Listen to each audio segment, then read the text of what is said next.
Hello, fellow patriots. Welcome back to Red, Rights, and You, where we tell it like it is, and we do not apologize for loving God, country, and freedom. I'm your host, Tim Andrews, and we begin today's episode with heavy hearts and sickened stomachs as we follow up on the tragic and cowardly assassination of our friend, Charlie Kirk. A man who dedicated his life to arming young conservatives with facts, courage, and a voice. And what was the left's reaction?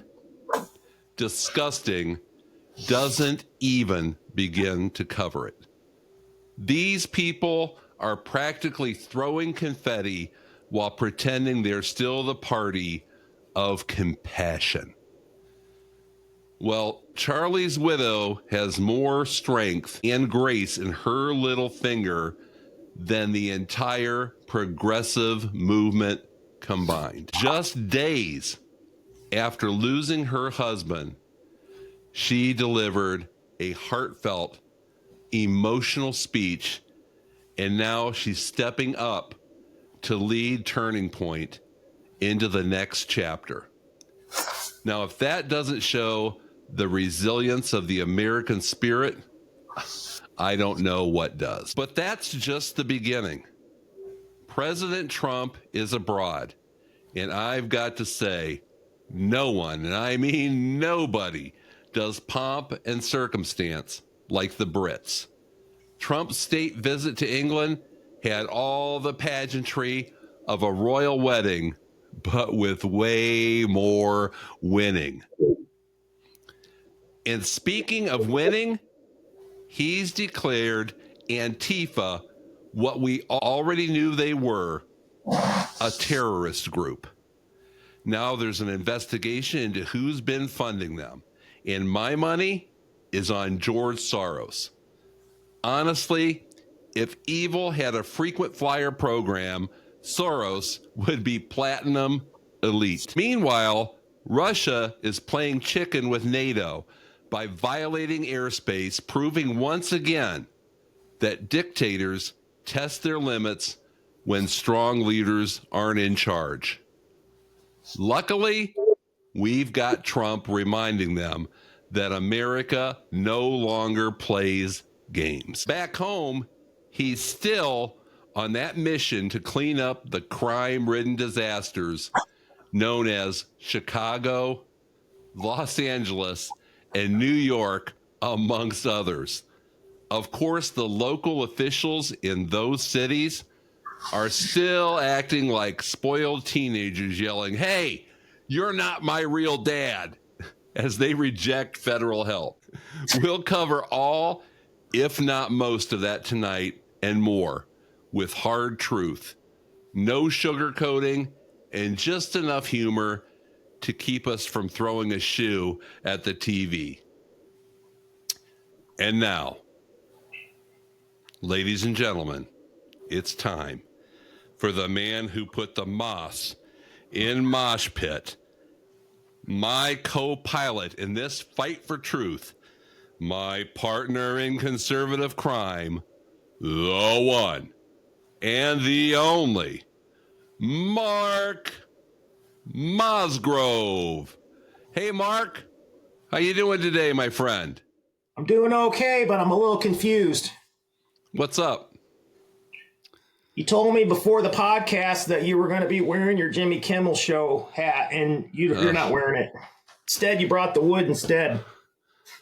Wow. Yeah, to think just a few short months ago, I had subscribed to the Jimmy Kimmel fan club. I fell off the wagon, or he forgot me throwing those blurbs around, but I guess Jimmy knows best. Are they printing those t-shirts yet? Jimmy knows best, or is it we are all Jimmy Kimmel, right? We are all Jimmy Kimmel. Nothing says oppressed like a rich, white, liberal guy who goes to the hoity-toity parties and rubs elbows with the Hollywood elite. He is oppressed.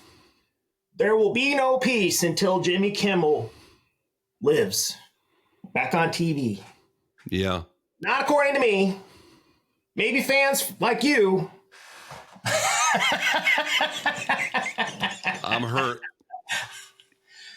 I mean, I'm kind of bummed because we were planning on going out there and seeing Jimmy Kimmel next week, and now we can't. So much for the meet and greet. Oh, at the time we're filming this, he's suspended. I've gotten the sense that he'll be back, but some people say you can't come back from where he's gone. He not only said what he said, but then when he said it, he comes out and says, you got misquoted, when you can watch the video of what he says. It's like, how can you misquote something that is for everyone to see? It's just like politics. Hey, they have something in common. I know, but it just came out yesterday that it's probably a good thing that Disney suspended him, because he was going to come out the next day even worse. Yeah. And that's what's been reported, that he was going to come out guns blaring, like he was going to fight a cultural war on his show against half the population of this country, calling us whatever he calls us. And he is one disgusting individual. And well, we are all Jimmy Kimmel, except we are not liberal. We are not rich. We are not famous. But one thing that we are is on the air. So we got that going for us. Might be a lot smaller. Well, who knows? Maybe we are seen by as many viewers. He's not doing so well. Well, the whole argument of freedom of speech, the whole thing's ironic, because people celebrating and hating on Charlie Kirk because he went out there and exerted his free speech. Then the next week, Jimmy Kimmel is the victim of free speech. You can't have it both ways, but there is decency and there is libel law. When you're employed by someone, you have to follow the company line and the company policies.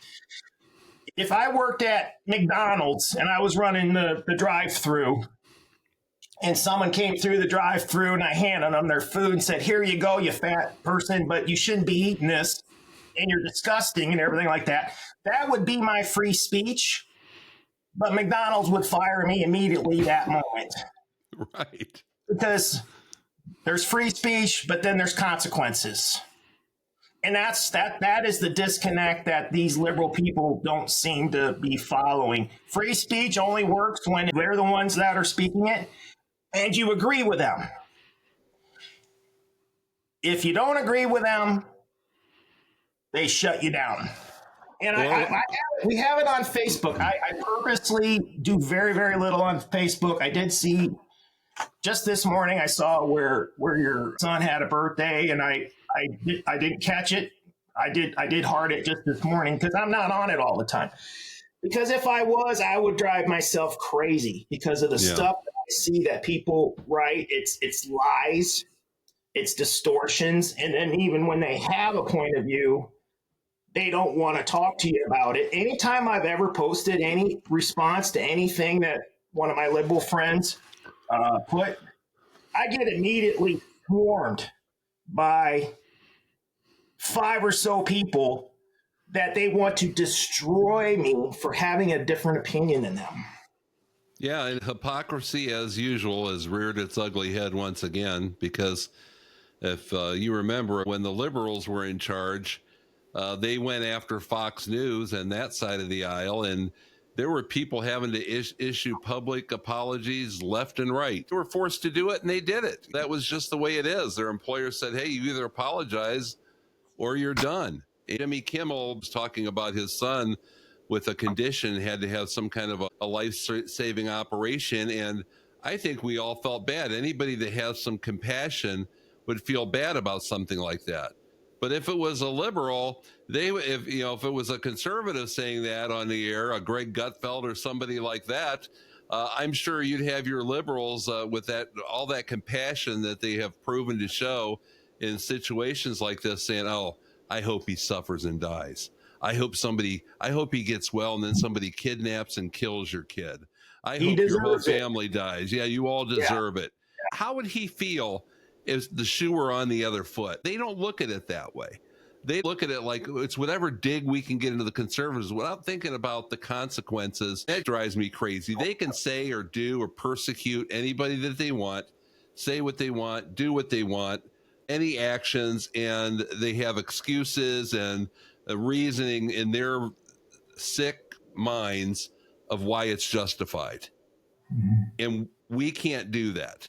Right. We have some compassion and some heart, just like this thing with Charlie Kirk. We had local memorials, basically funeral services. They have to have extra security, and right before the funeral service is when we're recording this broadcast, but they have to have really heavy security there because people have been going around and stomping on flowers and tearing up markers and memorials. Who does that?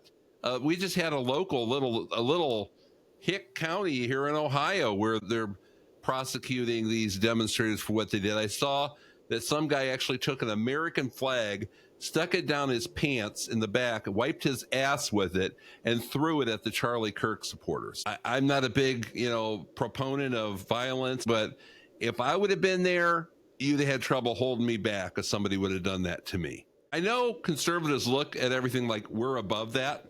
If that would have happened at a liberal protest for free Palestine or something like that, and somebody would have taken a Palestinian flag and done the same thing or burned it and cussed at him and thrown something at him, there'd have been a fight, a beheading, a knifing. God knows what would happen. But that's the problem. We're trying to fight fair, and the left is doing anything and everything that they can. They don't care how low they have to stoop. There's no such thing as going too low. They'll do anything, say anything to accomplish what they want to try to accomplish. Just like accusing Trump. He's got to be perfect, and he's not going to be. He's going to have some swings and misses, and they're accusing him of all these things, throwing a bunch of stuff at the wall, hoping that something sticks and he makes a mistake, and then they can say, hey, we got the midterms coming up. This is what he is. We said he was going to do this. They know that Republicans, unlike the liberals just believe what they believe, no matter how many times they're proven wrong or what evidence there is against what they're saying. They just stick with it because that's what people are telling them. They're going to stick with it. Where Republicans, something like that happens, and they start to listen for God knows what reason, and they start to believe some of that shit. And then all of a sudden, we start to lose some support there. And that's what they're counting on. They're counting on getting under the Republican skin. Trump does something, and then they're going to say, he did this. We said he was going to do that. Now watch, he's going to do this, this, and this. And if you don't want it to be too late, then you're going to vote Democrat in the midterms. That's the kind of stuff that they do. Those are the kind of dirty tricks that they pull. And then you got Soros donating $10 million to the redistricting effort in California under Newsom. Give them $10 million, and I'll tell you why. Because Trump has designated Antifa as a terrorist organization, and Soros is the face of evil. I'm convinced that guy is the devil on earth. He is the most evil man on the face of this planet. He will create any kind of chaos and turmoil, and he profits from it in markets and things, not just in the U.S., but all over the country. That guy is a complete shitbag. And once they track down and follow the money trail, they're going to see that he's behind a lot of this stuff. And hopefully they finally throw his and his crooked son's ass into jail where they belong. They should hang him publicly from a bridge. That guy is absolutely the worst. Well, you realize after saying that you basically gave 30 million people in our country an excuse to assassinate you because they don't agree with what you just said. So it's justified, Tim. So you better watch when you turn on your car in the morning. You better. We laugh about it, but it's true.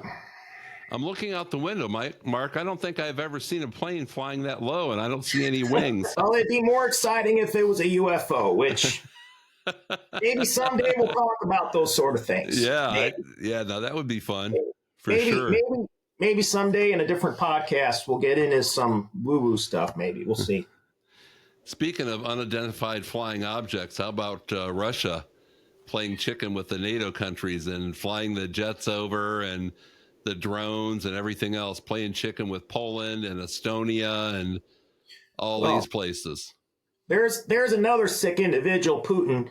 He knows what's going on in our country. He knows that we've had a political figure assassinated. He knows there's a lot of division going on and everything is domestic right now, that he can just do a few of those things. And Trump is, I don't want to say he's distracted, but he's doing it now while he can.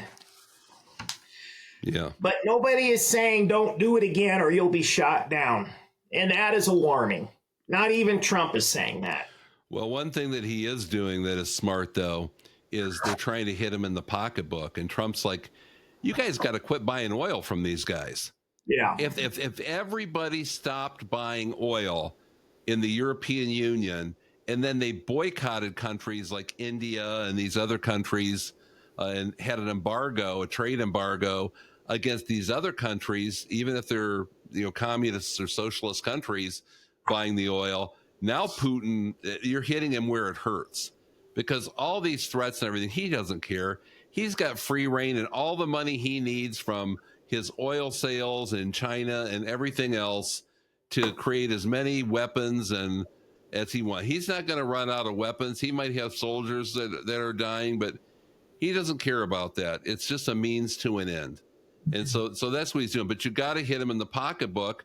And these idiots. Now, I just heard somebody from the European Union, their spokeslady, and I forget her name, but she actually went on and said that they are going to stop buying oil from Russia in 2027.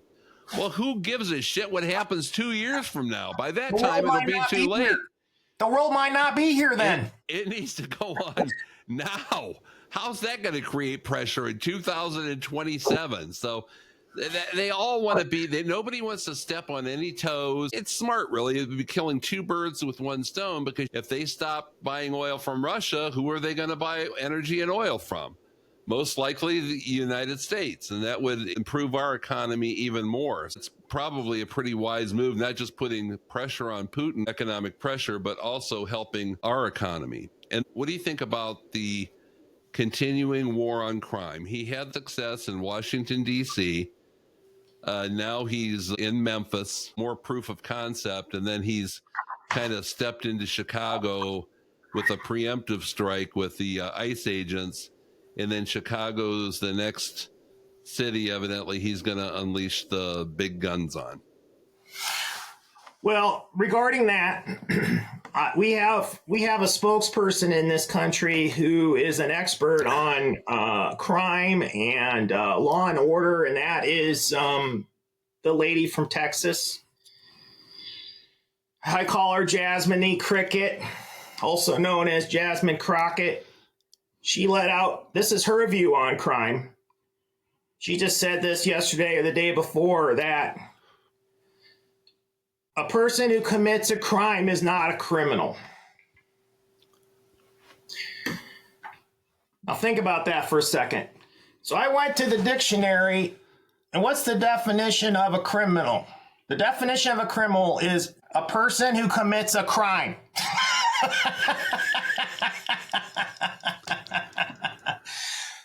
What is right is wrong. What is wrong is right. What is up is down. What is good is bad. What is bad is good. These liberals in charge are trying to flip everything upside down. I'm trying not to blame it on the Democrat voters in the country, but it's getting hard. It's getting hard when you have Democrat voters celebrating people being murdered. Then you know it's not just the leadership, that at the core there is a core group of rotten people, and I'm telling you, and I said this last week, and we had someone dismiss it or whatever. It is spiritual warfare. It is good versus evil, and that doesn't mean that Republicans have the high ground on we're good and Democrats are evil. But my point is when you have something that happens and all through history, it would be considered evil. Now it's not. Why is that? We as conservatives haven't redefined what evil is. We have our concept of what good and evil is, whether it be from your religious upbringing or whether it's just moral convictions that you have, even if you don't believe in God and you have moral convictions. When it gets to the point where you can't define good and you can't define evil, we're in trouble. And you got people like Jasmine Cricket out there. She said so many of these things that are just total flip-flop of what reality is. And there's millions of people who think the same way as her and them. And that is what's scary. But they say the same thing about MAGA people. I've read a lot of the reasons why people are thinking the way they're thinking on the left about all this stuff. And they have really, really, really elaborate conspiracies on what Trump's trying to do. I mean, he's Hitler. I mean, they're still at that place where now they're saying Jimmy Kimmel got taken off the air because Trump silenced his voice. Trump had nothing to do with that. It was the local stations that are like, we can't have this clown anymore. Our people are outraged. They're boycotting our station because of it. You got to do something, Disney. And that's what they did. Well, Mark, when you can create your own agenda, you can create your own religion, you can create your own God, you can create everything that's convenient to what your belief system is, you're never wrong.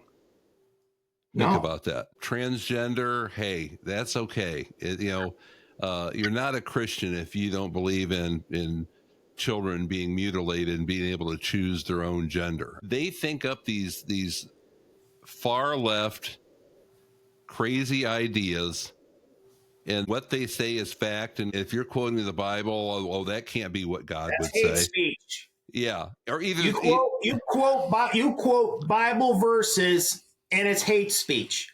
You pass out flyers. Charlie Kirk passes out flyers that just understand that explain the Constitution, like you said last week, and people say that's evil propaganda or whatever when it's the Constitution. It's sick, man. It's sick. Then you have AOC, always our commie. I'm going to start calling her. In Congress, they voted on recognizing something about Charlie Kirk. I don't know the wording. Now, if you were that principled that you couldn't say any, you couldn't go there, or your people that vote for you would be upset, then abstain.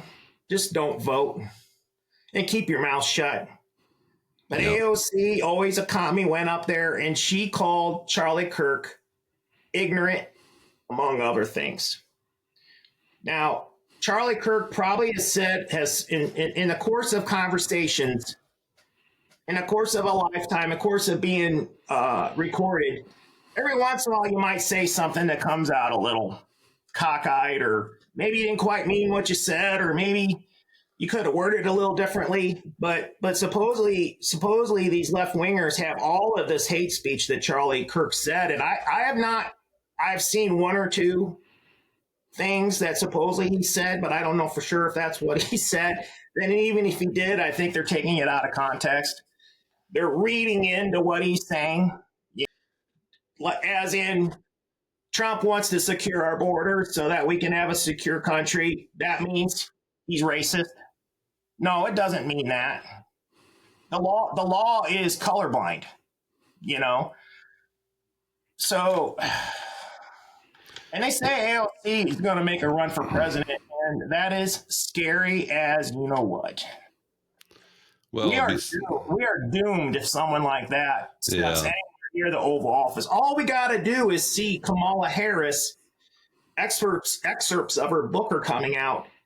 And she is the woman scorned, just doing scorched earth on everybody because she lost. She didn't lose because of anything about her, but she lost because of Biden. She lost because Ben Shapiro wanted to decorate the vice presidential office a certain way, and Buttigieg, or whatever his name is, couldn't go for him because he's gay, and nobody will vote for a gay person. And Biden did this, and Gavin Newsom didn't take her call or didn't return her phone call, and I mean, she's got a long list of grievances. Now, a lot of people would say Trump's kind of the same way, but the thing of it is Trump is productive. Well, either she's planning on running again, or she's just going to go scorched earth on these people because she never wants to get into politics again. But I hope AOC does run, because it's just the opposite of what is happening with Mondami. It'll split the party. There are going to be people that are going to vote far left. There's going to be people that are going to be more moderate. But one thing that they do that really kills me are trigger words. My favorite is fascist. I'll bet you right now, what it means. $1 to a donut, you could have a bunch of people or protesters saying Trump's a fascist, Trump's a fascist. And if you put a microphone in their face and said, what is a fascist? I'll bet you 8 out of 10 of them wouldn't know. And you know what's scarier than that? I'll bet you if you did it in Congress or Senate, probably almost half of them wouldn't know what a fascist is. They have no idea. It's a trigger word. Then they can't figure out why people are being killed. It's just a bad thing. It's a horrible thing. You're a fascist. That's like giving somebody a hunting license to kill somebody because they're this word that they don't even understand. They're just repeating over and over what they've heard somebody else say is bad. I read you a text that I got from a friend of mine in California who is an actor and is concerned about Trump and the things that he's doing. He's a great guy. He's very intelligent, but he's spewing the hate and the vitriol and the propaganda that he's hearing. If he was really doing all these things that he's being accused of, we'd be on the same page, because I don't believe in that stuff either. But you got to look at the source. I don't trust the mainstream media. And people are finding out more and more, but there's going to be these diehard people that say, hey, I saw it on the news. Remember, that used to be the thing. It was on the, hey, where'd you hear that? It was on the news. Oh, well, shit. If it was on the news.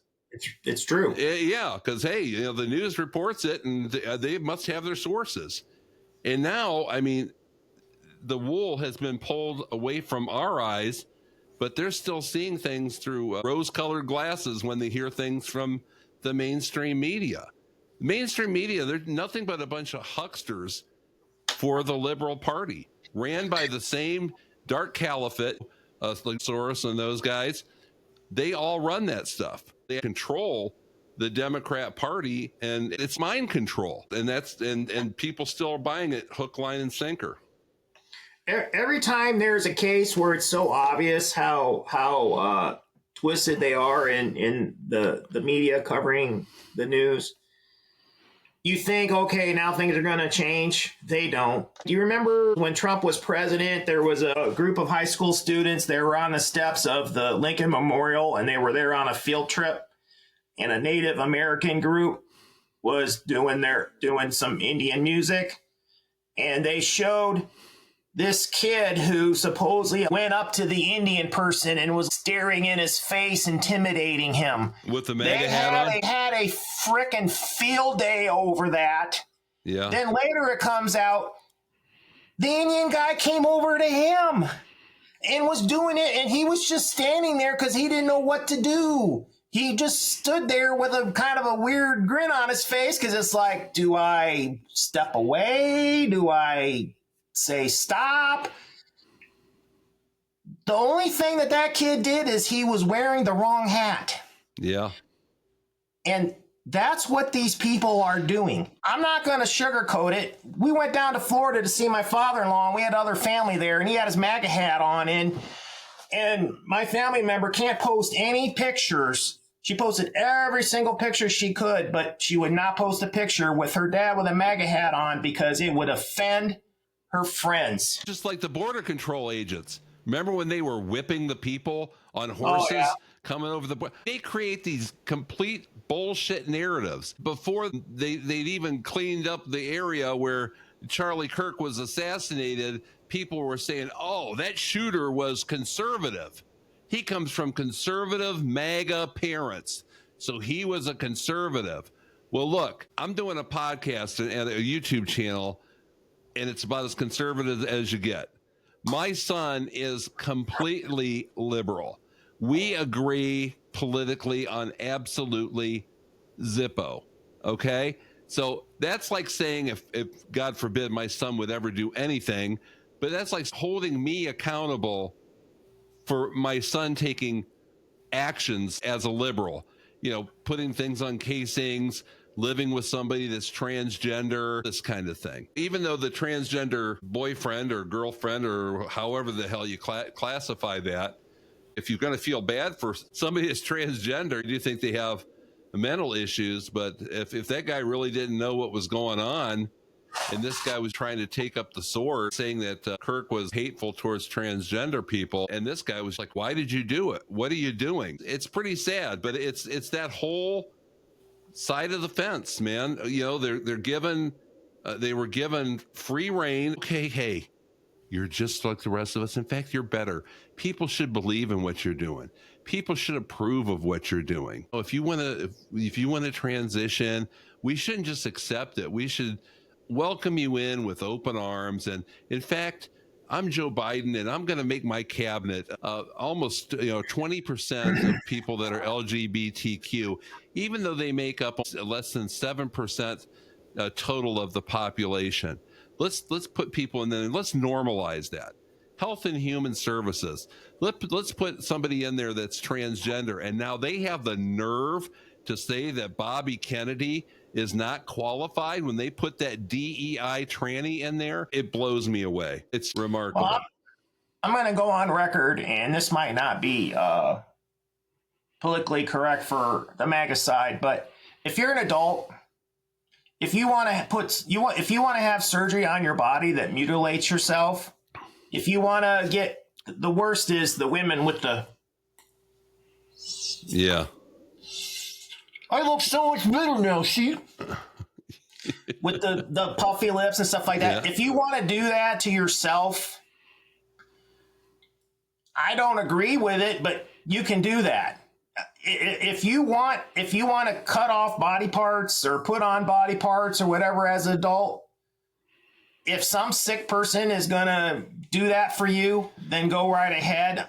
But the problem is having a child who believes in Santa Claus saying that they're the opposite sex while they believe in Santa Claus. How can you make decisions on a 5-year-old on what sex they are when they believe in the Easter Bunny still? I mean, there's kids that believe in those things when they're 10, 12 years old. I've heard of 12-year-olds that still believe in Santa Claus. I've always thought, where are you at?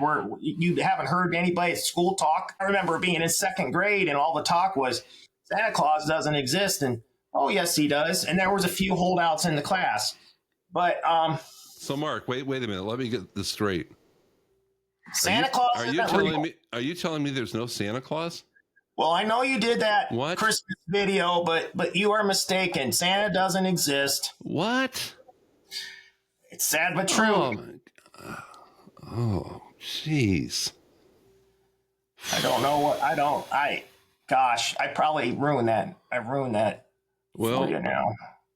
Forget what I said. I just made it up. I canceled my appointment. Is real. Oh, thank you. Because I was about to call my therapist back up and reschedule again because I canceled that appointment. But my point is they're making children make those decisions when they can't even buy cigarettes. Think about it. And that's where I have a problem with it. And I have a problem, that reading the books at schools with the trans thing is to make it normalized. And if a parent wants to take their kid to go see a man in a dress tell stories, I guess that's up to the parent. But I wouldn't take my kid to see that. Yeah, that's a big difference. Well, look, we're running tight on time. But speaking of promoting, let's see that hat, man. Let's look at that hat. You're talking about my shirt. Oh no! Oh, come on. Well, hey, they're making a run, I guess. me just say real quickly to lighten it up a little bit. We're getting to the end of the baseball season. I've paid zero attention to baseball all year, but now that it's about 2 weeks to go, that's when I'm starting to pay attention to baseball. And I know baseball popularity is kind of waned, but if you got a local team, if they're in the playoff race, root for your team and enjoy it, and root it as, like, for in our case, Cleveland, the Cleveland Indians. I root for the Cleveland Indians still. Wink, wink. Cleveland Guardians, whatever they're called now. They'll always be Cleveland Indians to me because for 50-something years, that's what they were. But anyhow, root for your team with Democrats and Republicans sitting together and forget about this BS for a while. Well, one thing I am a little upset about, Mark, is that you have the nerve, you have the gall to criticize me for still believing in Santa Claus when you still believe in Cleveland sports teams. Well, it did happen one time. Who's more off base here? One time in my life, and well, technically 2 times. The Browns won in '64, but you probably don't remember that, do you? Nobody counts those because it wasn't a Super Bowl, so nobody counts those, right? Yeah. So lives in Pittsburgh. The life and times of diehard Cleveland fans. But we do have a Shopify site where we have custom made one-of-a-kind originals, limited editions that we sell there. Mark's got the mug that is beautiful. He loves it. Everybody he's ever shown loves it. It's got the Trump eagle on there with the flag. I've got our Red Rights and You Loving Liberty Telling Truce t-shirt. Mark's got the mug. He's got a hat on that has our logo embroidered. It even bleeds red on the inside. See, it does. It bleeds Republican red. But there's some really fun stuff on there. It's limited. They're made one at a time. They're not made in bulk. They're created especially for you. You do have to wait a little bit. You're looking at about 6 to 10 days on the long end. Normally you get them before that, but go visit. It's www, and I'll post this, www.redrightsyou.com. We just created something honoring the memory of Charlie Kirk. It's very tasteful. It has an American flag with a cross in front of it, which is where the cross should be, in front, not behind the flag. God first, then freedom in the flag, and then it will say freedom across the top. Very tastefully done. It looks really nice, good color scheme. Come visit us, support us. We're going to be looking at doing some lives. We're well over 500 videos. We just passed our 1-year anniversary, so we're hoping to have some special guests on here. I've got somebody coming on here that was a friend of Charlie Kirk's and also was heavily involved in Maha with Bobby Kennedy. We'll probably be having him on maybe even next week. He's got a busy schedule because he's the head of a Republican Party chapter here in Ohio. But we're looking to do some things there. We're going to branch out into something else. It's the same kind of genre, things that you find hard to believe and are a little bit crazy and off the wall, but good talking points. We'll discuss that in a later podcast. But until then, stay the course, stay strong, and stay patriotic. God bless each and every one of you, and God bless the United States of America. Thank you. Amen. Take care. Bye-bye.